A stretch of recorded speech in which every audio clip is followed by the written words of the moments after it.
Good morning, good evening, wherever time and place you're listening to us from, straight from the 909. And we got a special guest in the building, Jonnie Bars. In the lab, myself, Nesquick, and together, that's hip-hop. Please don't forget to like and subscribe. It really does mean a lot. Today we're talking with one of the dopest lyricists emerging from Pomona, California. His style is a fusion of West Coast grit, lyrical precision, and conscious storytelling, reflecting both in his Pomona roots and a deep respect for hip-hop's golden era. His delivery is smooth, yet commanding, with a cadence that rides the beat effortlessly while still cutting through with sharp punchlines and clever wordplay. He's the type of MC who can drop introspective bars about life, struggle, and growth, and then switch it up with the crowd hyping anthems, balancing substance with swagger. His flow is versatile, switching between laid-back, soulful grooves and hard-hitting beats, showcasing not only his technical skills, but his adaptability, never straying from representing his environment, experiences, and values. There's a rawness to his verses, but it's paired with a polished delivery and thoughtful lyricism, making him a standout voice in the underground and independent rap scenes. His style carries a legacy of West Coast hip-hop forward. It carries the legacy of West Coast hip-hop forward while also injecting his own unique flair and modern perspective. The legend, lyrical kung fu master himself, Jonnie Bars, welcome to the show, G. Yo, thank you so much. It's a pleasure. Whoa, that was a great intro. I appreciate it so much. Yeah, thank dude. you, bro. I really appreciate that. It's I know it was one of those things I'm thinking, okay, how do I capture this, dude? Like, yeah. There's so much going on, with the music, with the whole presentation, and how you pull it out. And I know it's like, I got to take time on this one because you got to get it right, man. I appreciate that. I was telling you before we started the show, it was cool because Speaks Geek, we had him on as a guest, and I asked him something that I was curious about because I saw him as a very dope, unique artist, and I wanted to know from his perspective, who did he see as a dope, unique artist? And he brought up you so quick, dude, not even a thought to it. He's like, Jonnie fucking Bars. Yeah, shouts out to the mayor, Speaks Geek, bro. I appreciate him. Like, we've known each other for quite some time, so to see one's growth within the process of him having a storefront from Indian Hill to having a place in Indian Hill to having his own storefront. Yeah. And downtown Pomona. And he makes really dope music. He's a dope performer. So it's shouts out to Speaks. I appreciate him. He gave a cool little story. He was mentioning a time when I think you and him had a project or a record together, and he was talking about how when you guys were recording, you already had your verse memorized already. And he was just like, who the fuck does that? Who already has the performance down and the cadence and everything to the T already? And he's like, this fool is like a machine. He's like, he studies, he practices this shit. He said that I envy his craft. That's a quote. I envy his craft, and he's always wanting to be so sharp. I appreciate that. So what's your research and development like? How far do you study the game? Do you study it and practice it? Is that true? Study the game. I'm a fan of the music, whether it's just rap, hip hop, just different types of music. So I leave myself open for different types of ways of creating. I do study. I don't know about study the game, but I'm very respectful of not only the music that I listen to that I'm a fan of or the things that influence me, but also just the local music. There's a lot of different artists who are out here locally who, performance-wise, even with the songs that they create, they're very inspiring to be able to see. So if anything, studying the game, I don't know. There's a lot of things that I do pay attention to, that I like to be mindful of. Especially with how you say things. I feel like that's more important than what you're saying, or as important, you know what I mean, as what you're saying. Yeah. It's just something that I'm very passionate about. So it's certain things that I've been influenced by, been inspired by, just infused all into one to help me create. So it's Okay, so you're mindful of things. You take things in, but it's not like you're like watching tape or going back and like taking notes on stuff like that. It's not that deep, right? Or is it? If it is, it's for myself. Yeah. More than anything. As far as how I perform, what I'm saying, how I would like to express that. I study that more than anything, only because I want to be able to expand my music, but also continue to make an impact or create a vibe or create the song with a message if it comes with that. Yeah. You know what I mean? Yeah. If it's a slap, just make it a slap. You know what I mean? Just like it's all about creating, and it's just like staying true to that and being consistent. Yeah. So yeah, if anything, I study things within that to help myself get further within, whether it's just performing at shows to lead up to festivals. Or just my own shows. What about practicing? Do you practice like Yeah, I do. You do, okay. Yeah, I practice in my whip more than anything. I love listening to the instrumentals and knowing,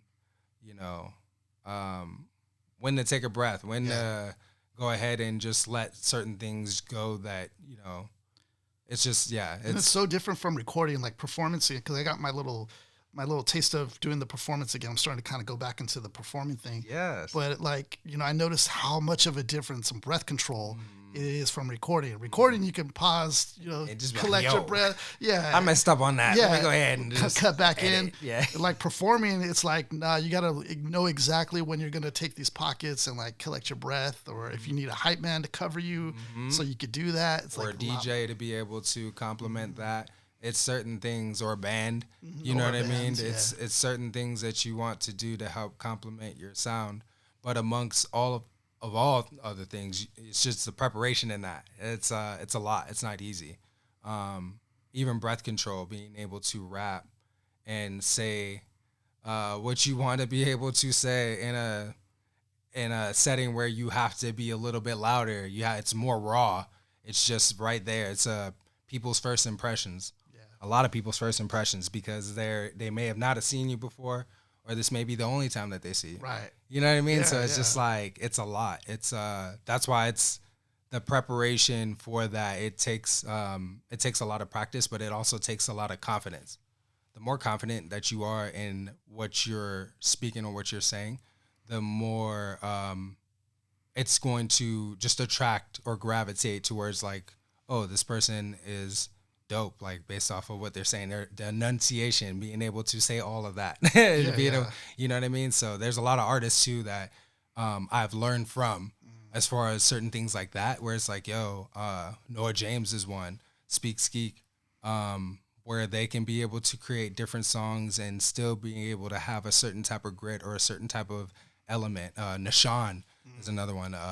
But yeah, there's a lot of different artists who can be able to sound just as good as how they are recording, if not better. You know what I mean? It's just like, it's dope. It's inspiration. Yeah. It's because I that's how we actually met, or how I came to network with you, is because I went to a performance that piece of Dapper Up Entertainment they did, and had one of the headlines there, and your performance was ill, man. Because even with the there was like some sound going on, something up with the sound going on. That wasn't us. That was me. Yeah. And you still like a pro, dude. Just like you still skated over that like a pro.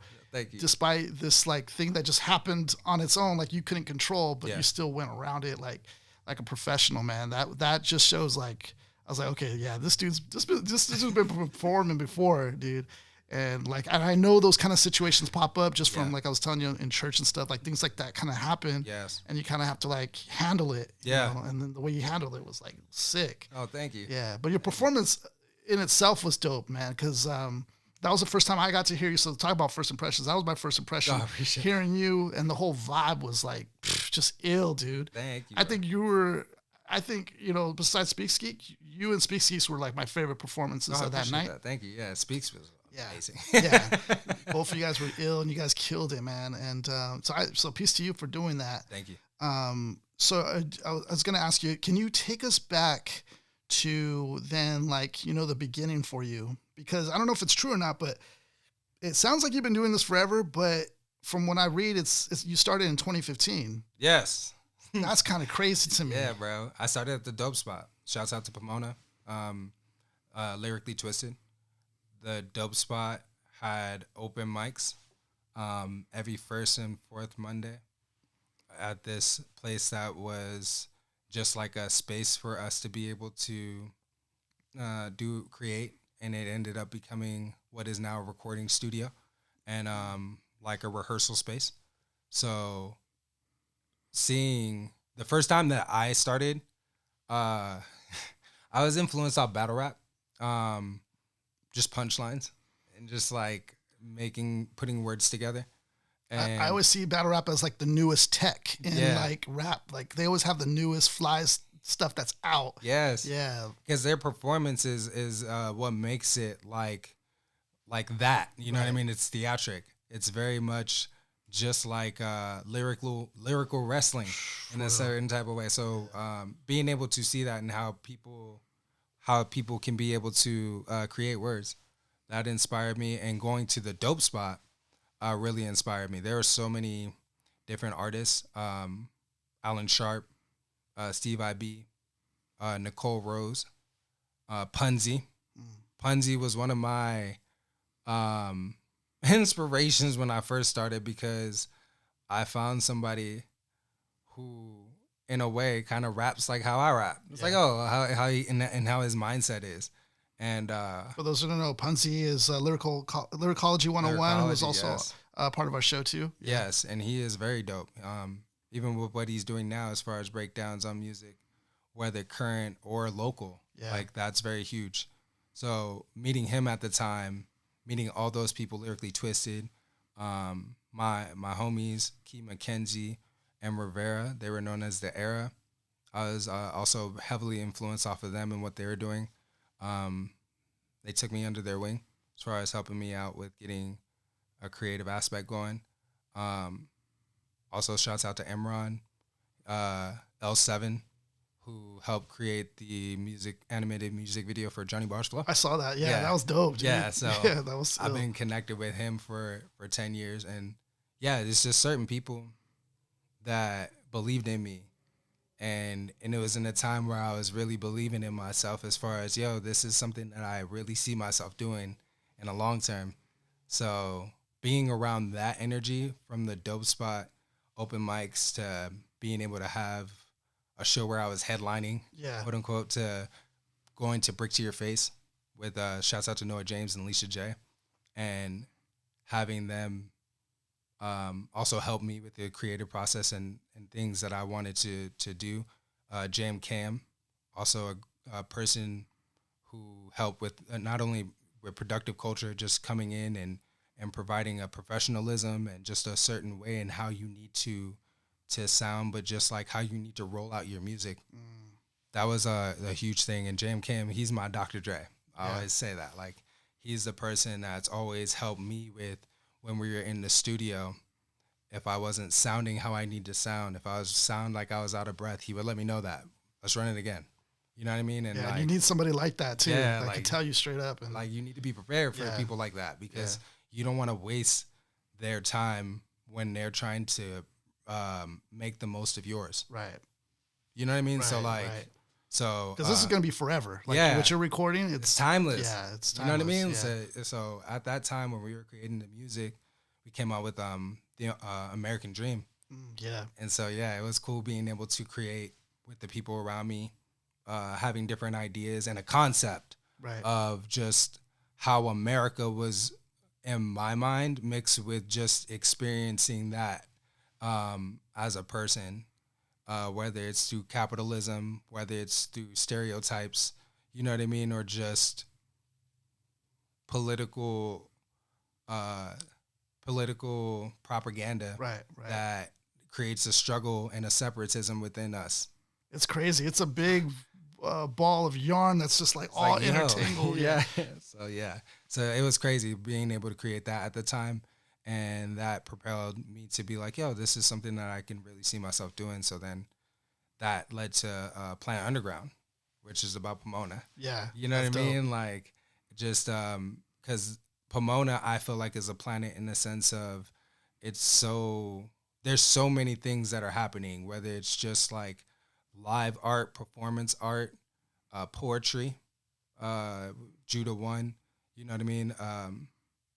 He's helping also with things like he's a curator for the LA County Fair. Oh, that's dope. You know, so it's just like seeing different things that are manifested, even with Il Cruz and Pomona Loud. Shouts out to Il Cruz. Like just creating platforms for different people. Lyrically Twisted having the dope spot at the time. And yeah, there were so many different things that were just happening, and it makes it feel like a plant. There's so much more to Pomona too, with even the harvesting, you know what I mean? The plants, just the foundation of Pomona being based off of that in art. A lot of times, artists over here had to kind of like satellite to Pomona because it was such a spot, that it was just like we had to go over there to kind of get put on a little bit. Because the Glass House is there. Yeah, the Glass House too is a big one. Yeah, I was able to perform there too. Shouts out to Break to Your Face for the DIY Fest at the time. So like things like that. Fox Theater. There's a lot of attractions and certain things within like the downtown area. Or even Pomona in general, where it felt like a planet, but it's underground and not everybody knows each other. Yeah, was it always like it wasn't always like that, right? Like the way it is now. Of course, I felt like because I was talking to my girlfriend about this. She lives in Pomona. She was saying that before, it was more like kind of quiet. There was probably more sketchy a little bit. Yes, and then after, I think she said after the was it like a Dr. Seuss movie or something? Some movie came through, kind of redid the whole scene, and then since then, it's kind of been different. Yeah. Do you see that? How do you see it? I never watched a Dr. Seuss. Okay. I don't even know if it was a Dr. Seuss movie. But I feel that. Some sort of movie came through, and I think, I can't remember. No, I feel that. No, there's been a lot of shows, even at the Fox Theater, where people come through, or Glass House, where people come through to, see artists or see whomever. But I feel like I feel like there has been more platforms created for creatives to be able to do that. Yeah. And so with that, it's more of a connection, especially with having the like the art walk, for example. You know what I mean? And having it to where you get to have performance art, you get to have live art, you get to have food. Yeah. It's so like downtown. That being more established, even with the 909 market, it's become more of an attraction for people to be able to come through. And I feel like there's more artists who are looking for what's happening around them. You know what I mean? And I feel like that makes a difference too. Whether you're politicking, whether you want to know what's happening, like there's always something that's been going on in Pomona for as long as I've known. You know what I mean? And things have just been expanding. So I feel like it has created a difference. Is it scary? Is it Scary School Party? The guy from American Idol. Oh, yeah. Scary Pool Party. Yeah, Scary Pool Party. Okay. Yeah, even with him, first time I saw him was at like a dope spot open mic. And I was just like, oh, this guy is cool. And Speakers was always telling me about this guy. I was like, what? And then he's on America Idol, and you're like, yo, this is crazy. And then the city throws something for him. Right, yeah. And then I was just like, yo, like, what? Yesterday I was watching him at an open mic. And then now open mic. He's on American Idol. Literally 3 years ago. And it's just like, yeah, so, certain things like that, though, it brings people together, right. And I feel like with the community that's happening, mixing that a lot more with art, I feel like that is creating more of a place for not only people to be able to express themselves, but a place for people to be able to come to be able to see that, whether it's art, music, You know what I mean? So it's dope. I do like the record that you and Speaks collabed on. I think it's called "You're Welcome." Was he a part of that production on "You're Welcome"? No, that was James Cam. That was James Cam. Okay, Yeah, so shouts out to James Cam. Okay, shouts out to James Cam. That track "You're Welcome" was pretty dope, dude. I'm just gonna highlight a line, something you said, and this is just this is piece to your lyricism. No, thank you. Because you do these like wordplay things, and it's all sprinkled throughout like your tracks. You said something like, I pull hose, I'm gonna knock it out the park like my name was Pool Holes. Oh, yo. Dang, the play. No, I'm sorry. That's the track You're Welcome with. You're Welcome. Okay. Yeah, no, it's with We Are Skywalkers, produced by Speaks. You are right about that. Okay. My bad. I was like, I have a track called You're Welcome too. Okay, so you have, okay. That's, okay, no wonder. Okay. But yeah, Pool Holes, yeah. I'm gonna knock it out the park. Yeah. Like my name is Pool Like Holes. the wordplay, dude. And it's like all around. Like I think you'll mention a track. There'll be a track where you'll mention like Darth Vader, but I'm not trying to force it. Like there's like all these little like gems in Jonnie there. Bars. Like, yeah, thank you, bro. those are dope, dude. When you throw those, because it's like all these little details, and it's like I'm sure I'm missing more, but the ones I'm catching are just like I got it. Yeah, I feel that. I appreciate that. Yeah. I like to write. I get into like Inception raps. It's like like a rap, within a rap. It's like, yo, I can fill this in with like what I'm saying. But yeah, no, I appreciate that. Thank you for catching. Yeah, it's a dope track. Thank you. And then I also heard this one record you put out. This was, I think this was probably, I don't know if this was an older one, Lost Souls. I don't know how old that track is. Yes, that track that was like 2016. Okay, so that was an older track. Yeah. Probably one of your first ones around there. Yeah. Yeah, I thought that track was incredible because the way you're painting this picture and you're communicating a message that's like, it's like communicating a message without like saying it, but you're saying it. Mm-hmm. And I thought that's very hard to do. Yeah. And the way you did it was like very seamless, and it was just like, just kind of like, man, it was just dope. It was dope. I just wanted to ask you, like, what led up to that record? Like, what led up to the creation of that? And how does that record, play a role into your discography? Like, do you feel? Lost Souls is, shouts out to L7, iArcadium for producing that. It was one of those tracks where I was expressing the, I guess not darkness, but like the negativity that comes with just being too into your head, or being too not only overthinking, but just allowing certain things to be absorbed to where it becomes overwhelming. Right. So being able to speak on things like that too, because I feel like, when it comes to making positive music, that's also should be a part of that. As far as being able to speak from that perspective to what leads you to the light. Yeah, what's like it almost feels like a breakthrough. Yeah, almost through that track. Yeah. And it's like, shouts out to Victor too, for also helping and direct the music video for that. That's on YouTube. But we were able to, at the end, we were in the studio. We were able to create the just the style that we wanted to, with it being more ominous, it being more something that's like troublesome type of like energy that we wanted to not only provide in what I was saying, but just having it in the ad libs, or just having certain things within the song to make it sound like, it's a lost soul. It's somebody that's becoming more attached to the problems. And I think you also have another voice on the other side of it. Yeah. And it kind of takes over at one point too. Yeah. And I was like, oh shit, that's sick. Because I didn't even pay attention really into that voice, and it started like creeping up. Yeah. And to a point where it like took over. So that was also, whose idea was that? Like, at the time, shouts out to Rivera. It was Rivera's idea. He was helping me with the recording. And the reason why I picked up is because I started coughing in the middle of in the last part of that verse. So I wasn't able to finish it. But so when he heard that, and we also had so that the, was like a legit down. cough? That was yeah, like, that was oh, me. dang. Because I was running out of breath.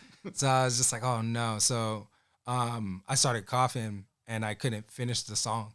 And then Yeah, Rivera, because we had the pitch down version of it.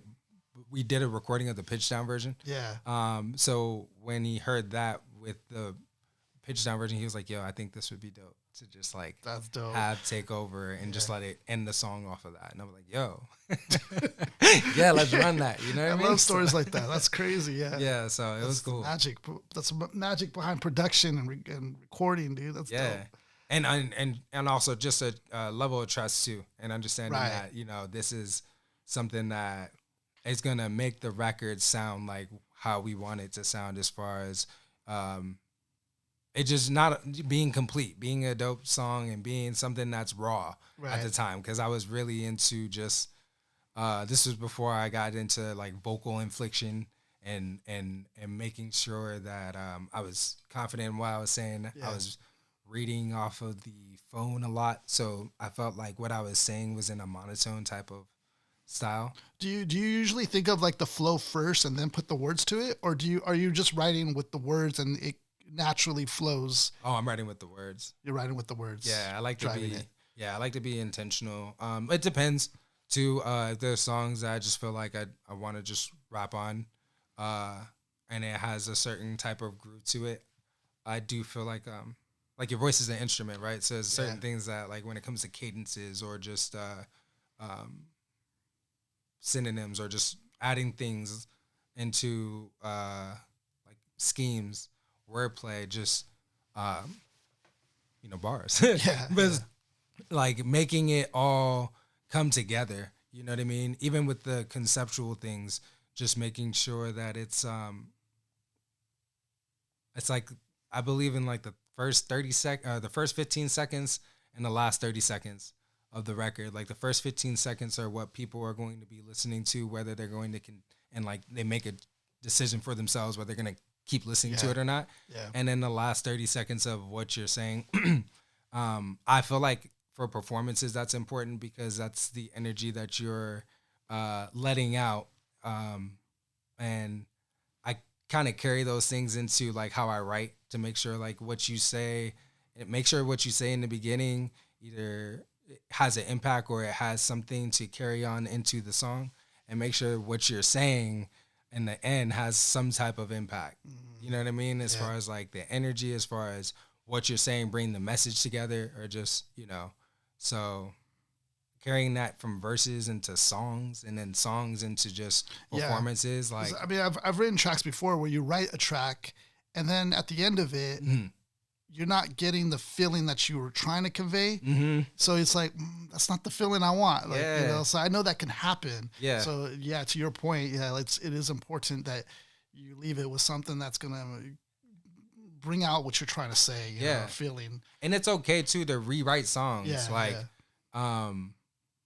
There was a record, Ambitious, or no, not Ambitious. But there was a record on the American Dream where I wrote the song 4 different times. Oh, really? Yeah. Okay, so you're wrestling with this track. It was so much, because I wanted to make sure that it had ended on a positive note. Right. But it was so much that I felt like I wasn't confident in how it was going. And so I found myself just getting caught up in getting too caught up in wanting to just finish the record, instead of just like ending it with a bang and having not only a positive impact on it, but just having different elements to make the record complete. I get stubborn into like the creative process and thinking, oh, this is going to be it. But it may not always be that way, especially when it comes to conceptualizing albums. You know what I mean? You want to make sure that it all cohesively or sonically sounds like, like it's a record. It's right. You know what I mean? It's an album, or it's a project. So I feel like things like that are very important, as far as your intention behind what are you trying to make something for a single? Are you trying to make something out of concept? If it's a concept, what is it going to be about? Breaking down the different songs and how it all ties into the concept. Like, it's a lot. So, Yeah, I thought the American Dream was so cohesive, like just from like listening all the way through the ideas, the concepts, and I know that's not easy. Nah, That's not an easy feat. yeah, especially with Jam Cam, because Yeah.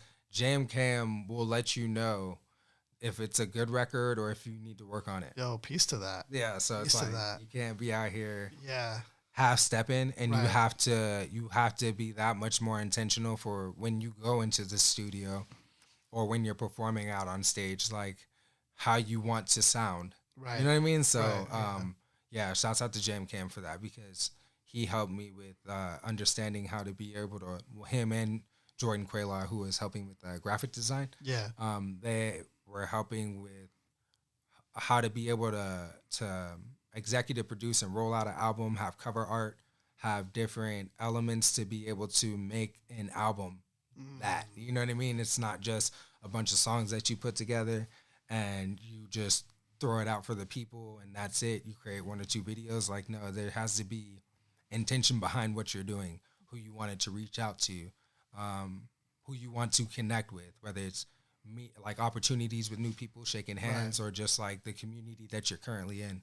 I don't know. A lot of things come into play when it comes to like a project and what you're looking to create. You know what I mean? So yeah. When you find yourself writing projects like that, because it's so it's such a like a highbrow level as well. Some of the themes that you talk about, talk about like geopolitics and things that are going on. Do you find yourself also like learning within those tracks? Like, do you ever let's say you're starting to rap something and then you're like, oh, let me kind of learn a little bit more about that too and dive into that a little bit. Do you ever run into that stuff like that? Yeah. It's all about being knowledgeable and being mindful, and not only just like what you're saying, but just where it's coming from too. Yeah. I love whether it's movie references or whether it's certain things that are happening within, even with the American Dream, just certain things that happen within people, the people that are oppressed, the minorities, having to face, different types of class of people and bigotry and poverty, or having to do more than what's necessary just to be able to survive. Right. I feel like when it comes to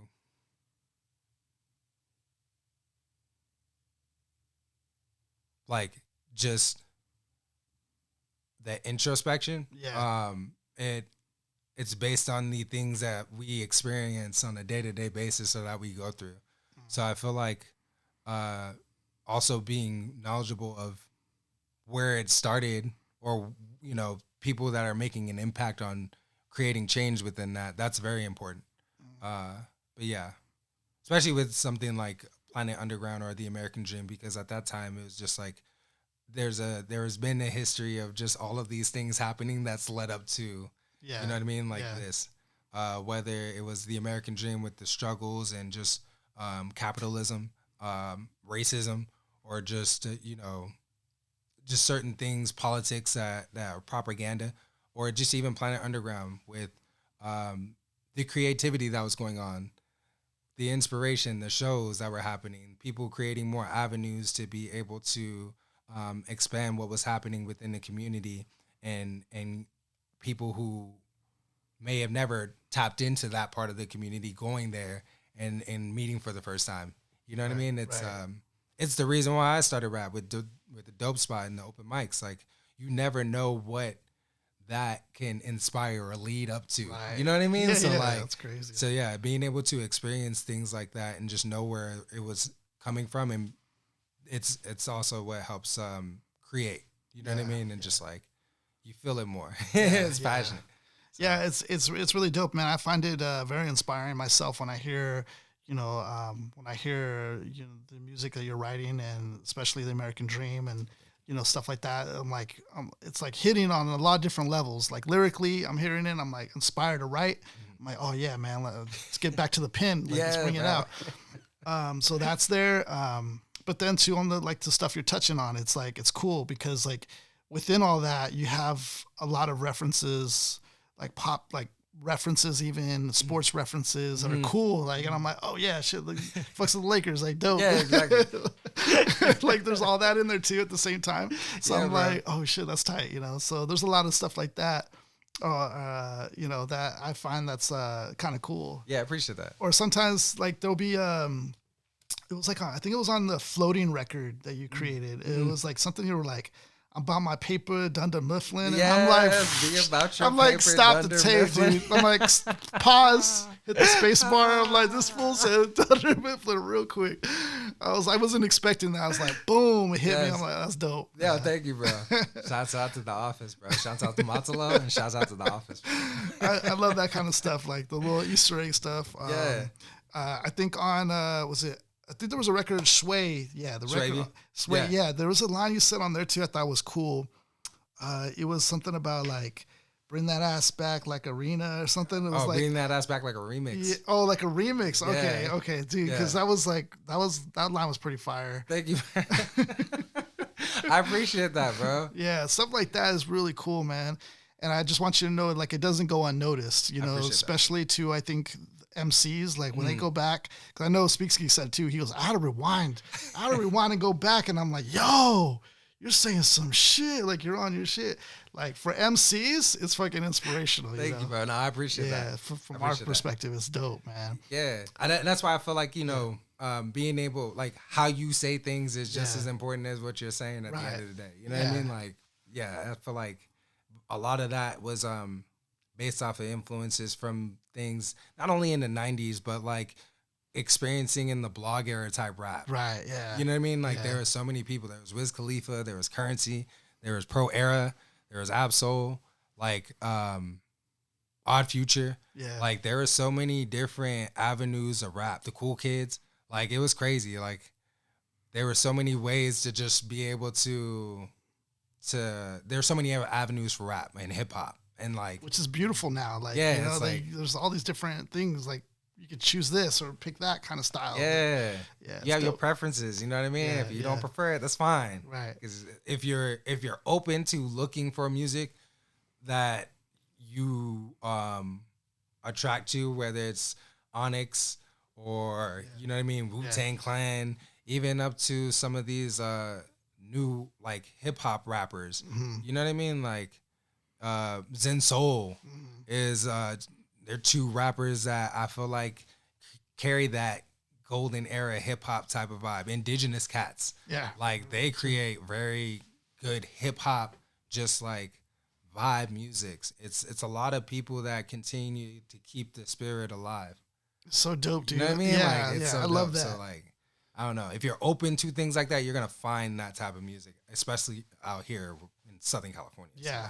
So. I was a little bit worried when mumble rap was very prevalent. Yeah. I was a little bit worried because I was just like, man, is this the direction we're going now? It's just about the sound and not the words no more. Like, no. Society's always gonna have or people in general, it's different everywhere. You know what I mean? Like, and it's just, that's why I talk about as far as being open to that. Like if you're not open to that, then that's fine. You know, there's because it did teach me that cadence and sound is very important, because if it could still do numbers like what it was doing, then there is some viability here as far as that is important as well. Yeah. So it's like, it matters. Yes, it does. Yeah. Yeah. There's people out here, even like, for example, like Lupe Fiasco. Yeah. Man. Yeah. One of the dope lyricists of our time. Yeah. Just like having certain songs of concepts that like would go over people's heads, but if it's something that like is dope, it's gonna be dope. You know what I mean? And I feel like exactly. There's more artists who are adaptable to making that type of music without it being mumble rap. Actually, it be having some type of substance. Right. I feel like Kendrick Lamar has within this past year has created things like people being impressed by the things that we've always been doing, rapping without backtrack. Right. You know what I mean? Yeah, because that's been a thing now. It's like, oh, he's not rapping with the backtrack. Yeah, it's like being able to have that energy to be able to rap for periods at a time, the breath control, and being able to actually have a performance. He's inspired a lot, and Or I'm just thinking, like, how do you memorize your disses that fast and perform it in front of a wide audience, like that quick? You know, it's like, well, he's crazy. a beast. He gets songs done in 10, 15 minutes, goes in the booth. So that's different. There's levels to There's levels to this, right? Yeah. I have to write it down and be like, okay, let me practice this. So when I go to the studio, I'm okay.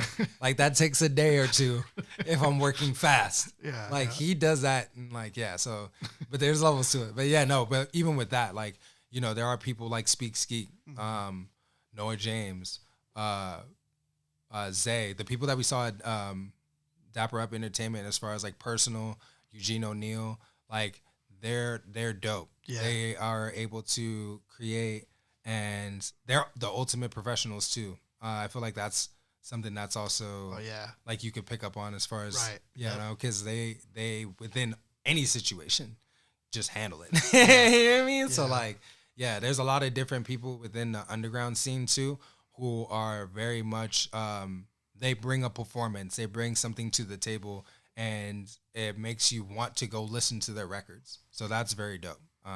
Very inspiring to be able to see, and also just like dope to see the homies out here really doing it and like making things happen for themselves. So. Yeah, I had a Noah James on, and it was cool talking to him and Lisa J because they were talking about like the business piece to it. Because from the surface we see the performance and all that, but then you know everything that's happening behind the scenes is like, oh shoot, this is like a full operation. Like, this is like and Noah's a monster, bro. Yeah. He just showed me his notes in his Google Docs, and I was just like, bro, I lost my mind. I was like, yo, so many things. So, like, and, like, he does that on a day-to-day basis. So, like, it's very important, especially if you have a show or an event that you're doing, because it takes a lot of that. It takes a lot of moving parts and making sure things continue to provide whatever your intention is behind the show. So, like, it's crazy out here. There's a lot of people who are very much on it like that. You know what I mean? So it's dope. I didn't even notice, or I didn't, I guess, realize because I wasn't put onto you yet. But you're on that track with him too on Born to Shine. Oh yeah. Yeah. So that was dope. I think I heard that record, but I didn't realize it was you yet. So I was just like, oh shoot, this is dope. Like, here comes a new character. But it's like one of those kind of moments, you know. And I think it's so interesting because it's so hard to get people to listen to your music, but like it sometimes happens subconsciously. Yes. And then like once I'm actually put on, I'm like, oh wait, that was the guy that was rapping on that track. That was crazy. But yeah, you did that record with him on Born to Shine. Yeah, I thought that was a dope. OG, yes. Yeah, that was Shouts a dope track, them, bro. And Cass One, like, it was so dope. They were we did the record in the studio, finished in like a few hours. He had asked me to come through if I was down to record, so I was down at the time because I was like, I'll be a feature on something that's dope. I really look up to Noah as a mentor. So I was like, this is about to be dope. And then, Frankie OG came through. We did our thing. And like, man, it was a time. That was really dope. Like being able to see his creative process, being able to see Frankie's creative process, and just being like, like, about to make a record, bro. It's about to be crazy right now. Like, you know what I mean? Like, this is so dope. So, like, that was really memorable as far as connecting with them and creating that record. Yeah. Dirty Gospel is a great like listen, just not only with the with the artists that he had in there, but the poetry, the spoken word intros. You know what I mean? Or the spoken word within the songs. Like, it's, man. He did that.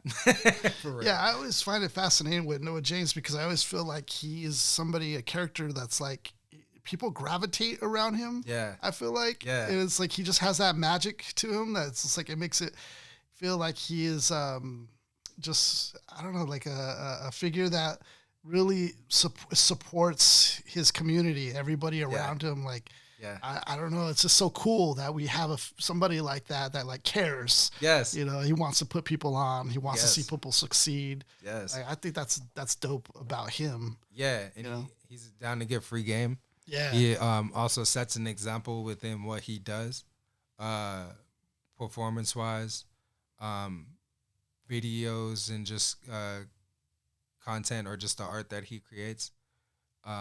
So just being able to put the IE on his back, or just continue to extend the legacy within that. There's a lot of different people within the IE who have continued to carry that legacy, and it's growing bigger every like year. That's You know what I mean? crazy, So yeah. even Kendrick Lamar shouting out the IE at the Grammys.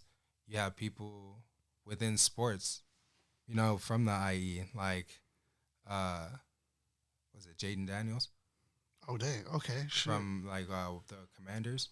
Like, yeah, there's certain people who represent the IE. I think Kawhi Leonard is from the IE. Yeah, Kawhi Leonard from You know Riverside. what I mean? Like, yeah. like there's different people that, you know, continue to represent. But there's a lot of music. There's a lot of rich history in music. I feel like that's been going on for so long. And like, even when I got on back in like 2015, I was on the tail end of just like a lot of things that were happening for like, you know, 8 or 9 years within that. So like, it's crazy. But the IE is also just a very, it's a loving place. It's not really cutthroat. It's just, you know what I mean? It's just a lot of people that are out here. They want to create and they want to represent the IE and represent themselves. And it's dope to see. So, yeah. Yeah, in my personal opinion, I feel like the IE is kind of like the battery behind LA's back, you know? I feel like we help rally around them, but the IE, you know, it deserves this recognition too, because it's its own thing too. Yeah. But yeah, definitely before I felt like it was just like, okay, let's rally behind LA. Like, let's rally behind it. Absolutely. Let's pump it up. Yeah, if you were from LA. Yeah. Yeah. I mean, even Pomona is like one of the very last parts of LA, so I feel that. Yeah. But like the IE though has always been something that's been just moving different types of underground music. Even the vibe. The vibe was something that was always had something going on almost, you know, every other weekend or every weekend. Like, it was crazy. And that's huge for artists that are like trying to come into the game. Yes. It's so huge for that. You know? That helped me get my foot in the door performing in different places. I feel like that's also too like how you start to perfect your craft. Like, you got to like do it over and over. Yes, and you get to see people who do. Yeah. Have. Yeah. And so it makes you just appreciate everything that's happening even more, because it's like, oh, I found a place where people can create the same way that I do. They have the same passion, or they, you know, may have they provide something that gives you a different type of perspective in how you create. Yeah. So it's just like, it's dope. It's cool to see other characters in the Marvels, you know, cinematic universe here. Like, oh, you have superpowers too? Right. Yeah, it's kind of, we call it the rap cinematic universe. Yes, you know? bro. It's definitely that. There's another track I think that really highlights your versatility.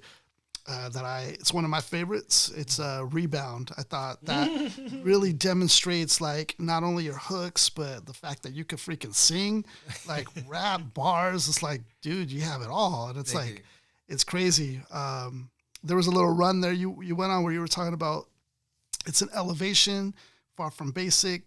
Show you how it's done. It's a demonstration. Mm-hmm. I'm getting the lyrics wrong, but something to this effect. Paraphrasing. Others do it wrong. There's no like imitation. Ego tripping on the run. It's a excavation. Motivate to acquire funds while I'm here on skating. And I was just like, dude, that's exactly what you're doing right now, dude. You're skating on this thing, right, dude. It's you know, I appreciate this because you know when I hear stuff like that, I'm like, dude, you're saying something. And your cadence is dope, and you're freaking like doing it all, dude. I appreciate effortlessly, that. Man. It's very inspiring. Thank you. The singing, like, how did the singing come in about? Like, how did that? Oh yeah, no, I can't sing. But I appreciate that. I cannot sing. Shouts out to Jack, who helped. I think with, I think he helped with the, like the vocals on that, as far as like having autotune if I was singing. Yeah. But it was something where. So you're saying like the engineering helped? Yeah, his engineering actually really helped. Because even in the hook, what I'm saying is like in the ad libs, or if not on the dubs, is pitched up intentionally. So like it was cool being able to create and even work on things like that, because that got me open to like with French Inhale, like being able to work on like vocal stacks and just being able to say things in a different type of way or sing things in a different type of way to make it all sound like, oh, this is dope. He can sing, but I can't. I cannot sing. So I appreciate that. Yeah, it's dope, dude. And then like once you talk about like that track French Inhale, like that one showcases a lot too. I saw somebody did like a IG post. What's his name? Mateo or something. He did an IG post highlighting that track that you did. And he was just like going into I think he was wearing like a samurai sort of costume with the sword, and he was like, what? He was doing this in his like backyard or something. It looked like, and he was like highlighting that track, and he was like, "This is the bar I like, out of Jonnie Bars," and he was like highlighting certain like bars in your music. I appreciate that. Yeah, it was dope, dude. Because then he was really bringing out like how you said your voice is an instrument. Yeah, and he goes like, "Just listen to this. This is this is different." different. My bad. It's Mercutio X. Shouts out to Mercutio X. I couldn't remember the name. Yeah, okay. Yeah, Mercutio X, who's also a very dope rapper. But yeah, he was very much into wanting to create like just like a breakdown for that, and it was so dope. It was dope. Yeah, because he really highlighted it in a quick, funny way. Yes. In his own humor, and he like was like, but it was dope because it put you on too. It was like promoting you. Yeah. It was sick. But yeah, and then he does that with artists that he fucks with too. So I appreciate that. Like also even mentioning that he would like to hear like more singing within the records. So like that also I took with that too, because I was like, yo, maybe it was like constructive feedback, which is cool. Yeah. So like that was very dope. And he's a very dope rapper. I love watching him perform. So it was cool for him to be able to create something like that for French Inhale. I appreciate that. Yeah, I feel like, MCs have a unique perspective when they break down other MCs because they know and they're like, oh, yeah, I see what he's doing here. Bro. It's dope. Even with lyricology, that's why it's so dope. Like having that not only with local scene, but just like songs that are out that are in the mainstream. So, yeah, being able to have different people's perspective who do this and they're just like, yo, this is cool. This is dope. And that I appreciate that. It sheds light on something people might have missed. It may give you a perspective. Right. It's like, yo, I didn't know you thought about this. I wasn't thinking about that. I appreciate that. Yeah, and it's cool too because usually artists kind of focus on their own music. They're listening to themselves, So it's cool that he was like, no, this is like you caught me when I'm reading. This is a moment where I'm like studying somebody else now. Yeah. That's also something to like note of, like that's dope, that he's actually listening to what you guys are saying, and that's sick. As a peer, like, oh, listen to what Jonnie Bars is saying right here. Yeah, I feel like that's the connection too, because there's a lot of people who do create good music, just like Mercutio, who also perform. Yeah, and they make. I feel like a lot of the performance make you want to go and listen to the record. You know what I mean? Or just listen to like, oh, this is dope. So it's dope to be able to like be seen in that type of way, and also to be able to see those type of artists and people who create, even like yourself, in that type of way, where it's like, oh, they actually have been doing this, and this is something that they do care about. They're passionate. You can see it shows. You know what I mean? And how you create and how strongly you believe in what you want to do. So yeah, bro. Yeah, it's cool. I like creativity, and then when you have somebody that can do multiple things, that's just like, oh, dude, I fucks with that. That's like that's super cool. Like that you're doing this, but you're also doing that. It's all in the same like, realm. That's dope, man. Yeah, I feel that. Yeah, so like your projects like Planet Underground, you mentioned it, and American Dream, they touch on these deep themes. Mm-hmm. What's your process when deciding, what stories or messages you want to share through your music? What's the process like when deciding on what stories or what message you want to convey? The theme is just to be intentional. Being able to have music together that can make a message, but also making it sound cohesive. one thing with Planet Underground, when we were working on it, none of those instrumentals when we first started, like with the exception of maybe 2 or 3, ended up being the final version as far as how it sounded. Wow. Like it was crazy. Like Yeah. we had songs that we were creating at the time with So Dope, who's very dope. You know, shouts out to So Dope. Yeah, even that play on the soul dope sounds Yeah. like so dope. That's Yeah. sick. Yeah. So Dope 95. Yeah, now he's very um he's very creative. He's very much like just on it when it comes to just putting like having music. Um I felt like L7 or Arcadium working with him and then working with Jam Cam, we were all able to just create some dope sounds and really good music. But some of those instrumentals that I either gained inspiration from as far as writing or was working on with like So Dope, for example, we were looking to have like royalty free samples. Right. A lot of the music that we worked on at the time with me and So Dope were not royalty free. So we were deciding on what to do as far as like, well, how are we going to be able to have these songs come out and make it all sound cohesive? And this man, So Dope, So Dope, bro. I remember he sent me Shwavy. And he sent me Heavily Rooted Part 1. Like the reworks to them, what ended up being the final, like as far as what we put out. And I was like, yo, this is about to be amazing, bro. This is dope. Like, what a blessing for like, because we didn't know what we were gonna do. We were very. I'm trying to just imagine conflicted. like the original. Is it like that different from the original, or did he try to recreate the original in his own way? Or No, it's that different from the it's original. that different. Yeah, the original had a lot of beat breaks, a lot of transitions.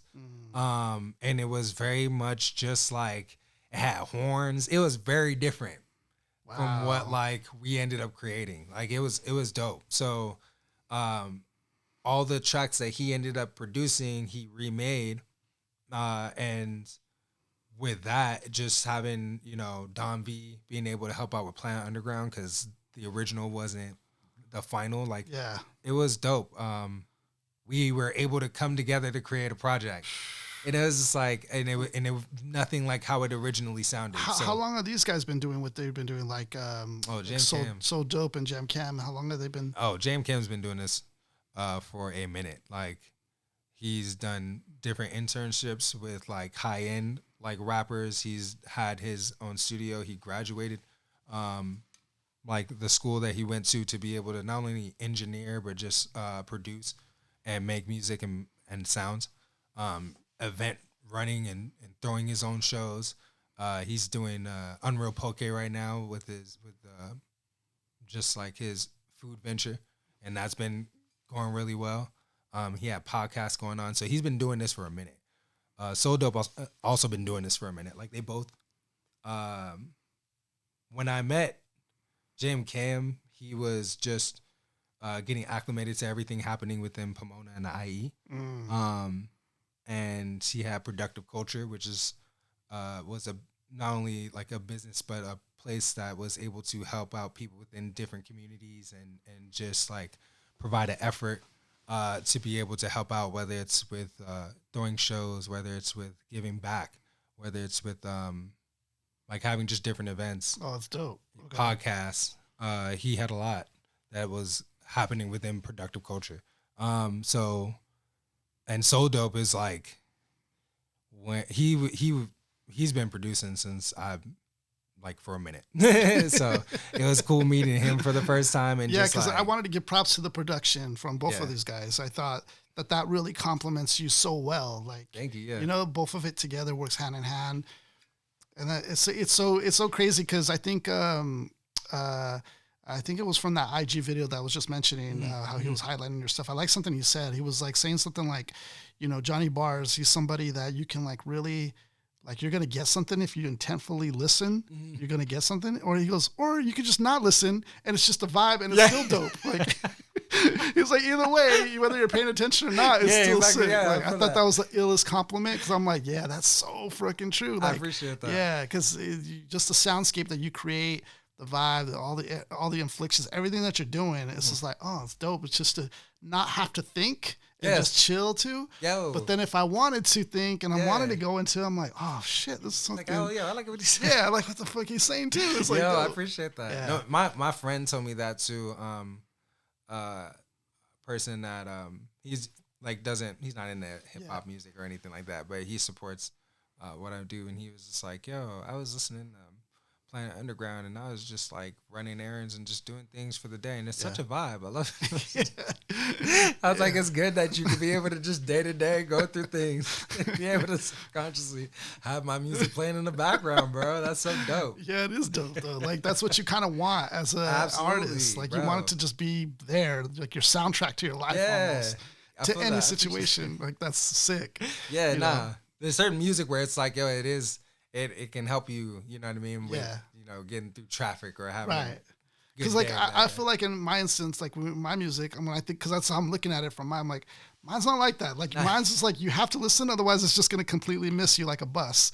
But yours is like you cannot listen and still get something out of it, like and just chill. That's dope. I really like that a lot. I appreciate that. Now that comes from just the chemistry with the producers too, because working with them. When we've been doing a lot for so long where it's just like we can be able to go into the studio and create and just know what we want to do or just have intention behind like what we're doing. So that also the chemistry plays into it, huh? Yeah. That's ill. So. Jonnie Bars, is there anything to that, or is that like coming from your real name, or like how did that develop? Oh yeah, well, Jonnie, but Bars just came from a name that I came up with. I'm not proud of that, but it's all good. I thought it was dope. Like, people, it was funny because I wanted to rename myself to Johnny Quest, Kwest. Oh yeah, is that related to the old Johnny show? Quest? Yeah. With So it's like, a dope show, by the way. It is very much throwback. Yeah, him and Haji, bro, they was running. Yeah, that was a dope throwback. So I wanted to be called Johnny Quest, but then the homie Rivera was like, nah, Jonnie Bars is cool.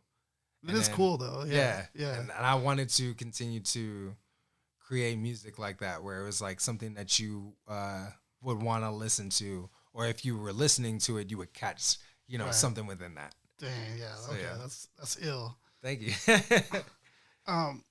So what were you? Because you said you started in 2015. Mm-hmm. So what was going on before 2015? Ooh, I was wilding. Okay. Okay. So. When I wasn't even thinking about rap up until 2015, 2014.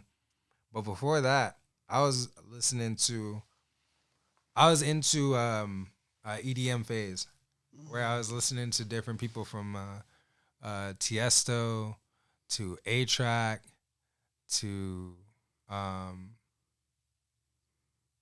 don't know, like Porter Robinson. Just different types of music, and I was going to raves.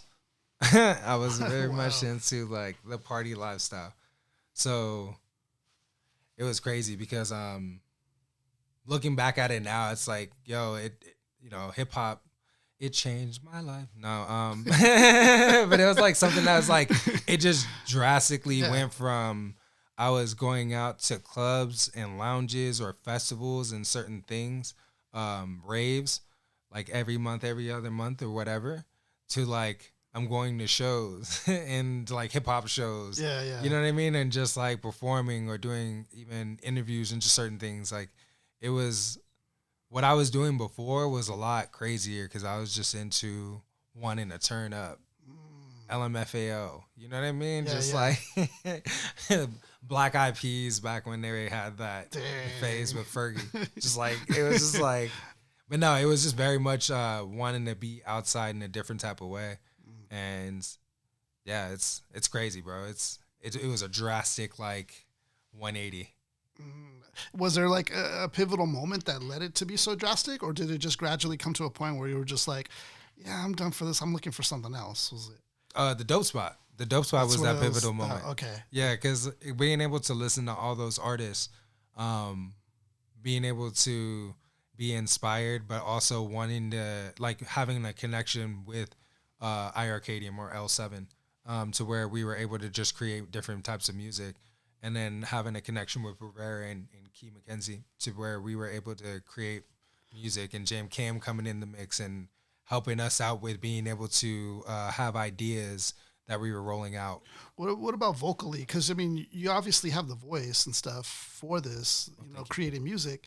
But like in before 2015, did you even notice that, or was you just not picking up on that, or did you notice it? No, 2015, I was not paying attention to that. 2015, I was just I was so inspired into wanting to create records and then just put them out. I remember me and Jam Kim, we had a session in the dope spot where I don't know if it was like 4 or 5 hours, but we created we recorded like 9 different records. Dang. Like that's a good session. Yeah, bro. It was a lot. Like we created 9 records, and like some of them I knew, some of them I didn't, but I was like, or reading. But at the time I was just like, I wasn't paying attention into that. I was just into creating and not taking the time to listen to what was being created. It was just like, oh, this sounds dope. Okay, put it out. Yeah. But then like after performing and being more used to my sound or how I would like to sound on certain records or what I want to express, like I felt like that became more intentional probably after Planet Underground came out. Okay. So speaking of like Pomona and stuff, is there a spot in Pomona that you like to chill or get inspired? Not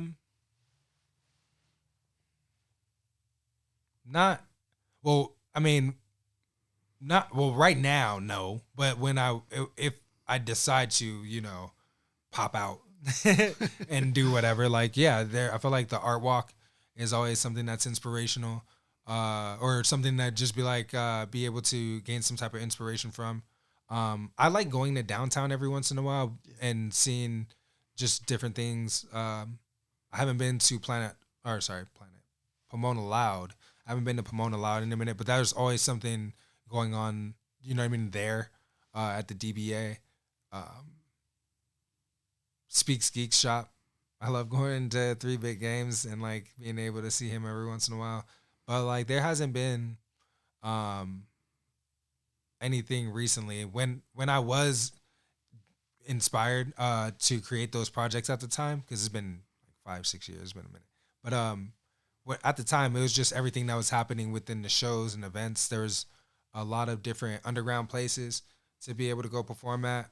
But now I'm getting back into it, so I can't tell you right now. Dapper Up Entertainment, they have, shouts out to them because they actually, what they're doing each month and just having a show in downtown Pomona, like that's also dope. Yeah, it was a great, for me too, because I was like barely trying to like get into the performance. I was like, oh, this is perfect. Yeah, because I need to slowly get into it, and this was the best way to do that. Yeah, Pomona Loud is a good place too. Okay, yeah, I'll check it's that out too, then. on Wednesday. I don't know if it's every third Wednesdays. But yeah, that's also a good place too. It's an open mic. Okay, cool. So that way, I'll check that out too. Different people, comedians, artists, poets. And that's dope that it's so open to like all these different aspects, like comedians and artists and all that different stuff. That's dope. Yeah, absolutely. Yeah. So it's like, it's good. It's a place to be able to tap into if you're looking to get yourself back out there again. Yeah. So yeah. Because there's different type of artists too. It's not like all hip hop. There's different artists that do different stuff or different styles. Yeah. And they have live art too. They have actual artists there too. As vendors.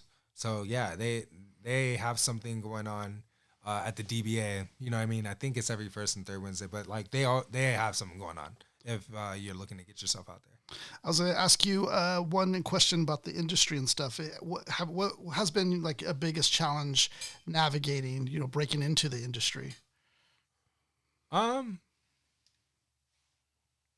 Ownership. I think just wanting to make sure that, because I feel like ownership is very important into you being an independent artist. Mm-hmm. Whether it's just not only your music, but just the businesses, what you invest your time or your money in or your energy into. I feel like having ownership on that. Also, with that comes with accountability. You know what I mean? As far as if you like just holding yourself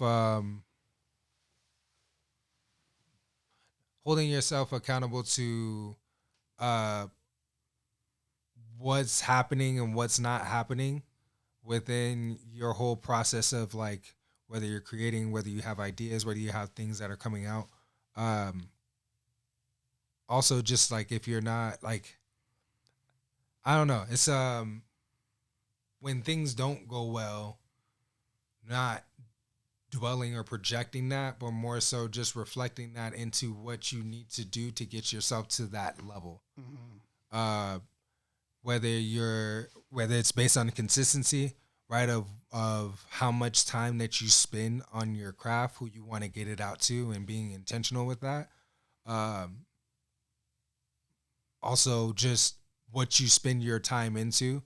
A lot of the times, people can get caught up into, including myself, like doom scrolling on social media, or um, You called it doom scrolling? Huh? Doom scrolling is what you called it? Yeah, doom scrolling. It's where you just that term. like get caught in a rabbit hole of just like, dang, yeah, like watching memes or just like nonsense memes, or just videos of just like inspiration or cooking vids, just like brain rotting, basically. Yeah. I watch so many cooking videos and I don't really cook like that. I just be watching them, bro. If I can't sleep, I'm just watching like Chef Kuso or just like, you know what I mean? Like it's so weird, but I get caught in the doom scrolling and just things like that. But like, you know, it's just being intentional with your time and having ownership on that too. Cause if it's not going well, or if things are not happening the way that you would like it to, that's not on anybody else. Right. You know what I mean? And, a lot of people get caught up into the ego to where they're projecting that because it's just like it may not be happening for them. Right. And it's just like, nah, you have to have ownership on things like what you want to do, where you want to go, being intentional with that, but also having the self-control, the discipline to be able to get yourself there. And being able to study yourself into knowing what works for you and what does not work for you. Like that's very important. All right, that's dope, man. Jonnie Bars dropping some gems here, y'all. So you guys should, I'm picking up on those for sure. Yeah, thank you. Yeah. So I want to just last question. Mm-hmm. When you are creating and writing stuff or recording, do you have any times or instances where freestyling comes into play at all within like recording or? Or writing. Writing sometimes, yeah, but recording, no. Recording, I've been in enough situations, and like that, like humbling situations where like we were recording off of a Xbox headphone into like the closet, and making sure that it was all padded around. Being in situations where like you have to pay for studio time. You can't just be going in there and just like messing around, or just like you go in there and you smoke and you don't create no records. You don't record anything. You just have a bunch of ideas. Like I've been in situations like that enough to where I would like to prepare even with just reading it off the phone. Like that's, I don't like doing that. You know what I mean? I like to be more prepared and more intentional. So freestyling though, when it comes to just me in my car or just me like coming up with something or listening to instrumentals, yeah, I love doing that. But when it comes to being inside the studio, unless it's something like that where we're just like messing around and just recording whatever, I like to be more intentional with what's happening. I feel like that's the most important time for me as a creative, because that's where it's like you're going in there to make it sound like how you want to sound.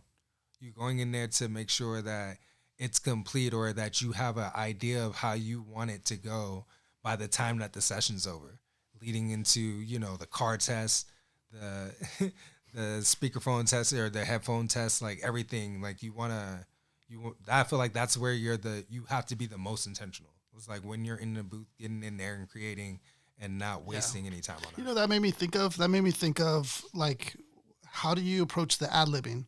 Is the ad-libbing freestyled, or do you actually think about it? Sometimes it is. Yeah, sometimes ad-libs are freestyle, but sometimes I don't like having any ad-libs. Sometimes I may have dubs in there or vocal sax on certain sections to have bring a sound to it, but there's also times where I don't want to have any ad-libs. I said what I said.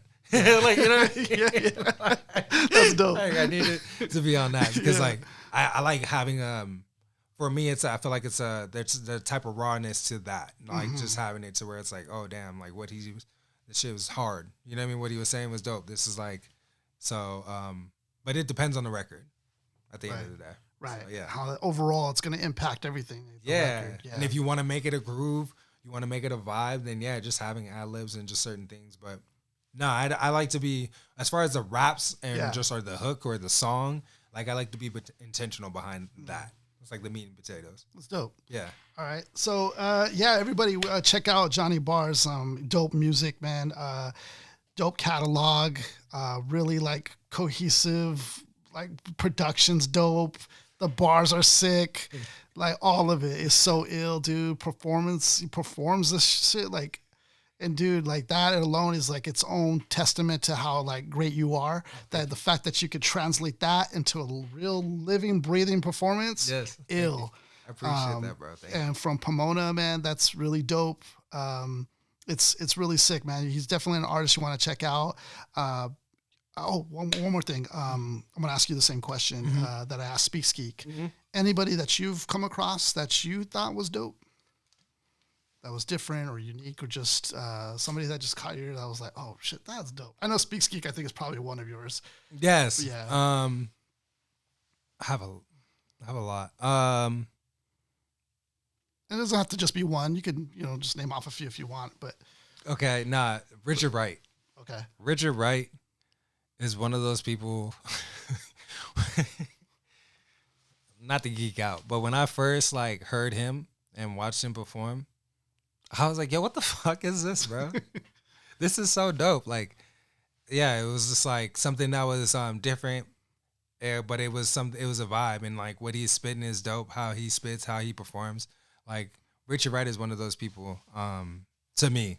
Outside of like, because everybody else just speaks you had on. You had on. That's just like, yo. Yeah. But yeah, like Richard Wright is one of them. Zen Soul, as far as Jay Solstice and Zen Stokely, they're another one. They're another two, whether individually or just as a group. Like they always provide good, conscious music, and they're very cool people. They're very dope performers. Are these guys in Pomona too, or are they different parts? Yeah, nah. I think Zen Stokely's still in Pomona, for sure. I'm not sure about Jay, but like I met them. Rest in peace, Mose and Ralph's house over at the Black Noise Lab when it was in Pomona, I met them at the Fox Theater, bro. I met them at the Fox Theater, yeah, and their performance was dope. And then I saw them at Hip Hop Awareness Fest, and they were just like, yo, I was like, I really like their music. So, and they've always been consistent. That's what I like about Zen Soul. They always make consistently like just good hip hop music. Like it's dope to listen to, whether you're on your way to work, whether you're on your way to the beach. Like it's very chill. And they both rap. It's both like they bring something different to the table. You know what I mean, with their lyricism and just like how they rap. So Zen Soul is definitely like a group that I really just enjoy and just get like, I always enjoy seeing like whether they're doing things individual or whether they're doing things at a group. Like I fuck with That's them. dope. Yeah. That's dope. Yeah. All right. So I'm going to check them out too. But guys, you guys got to check out Jonnie Bars.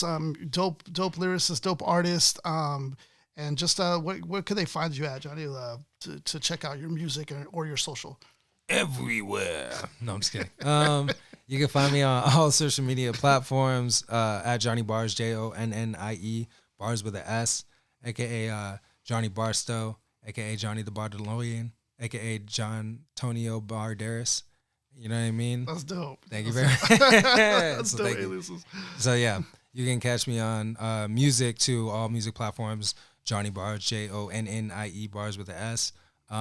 If you subscribe to my YouTube, I do have an animated music video. Shouts out to L7 for helping create the first part of that. Check that out. Let me know what you think. And yeah, appreciate you, bro. Thank you again for inviting me on. Thank you, brother. Appreciate it. All right, everybody, you know we're dropping every Monday. Please feel free to like, subscribe, share, do all that magic stuff that needs to happen in the background. We appreciate you guys. Other than that, peace. Peace. Thank you.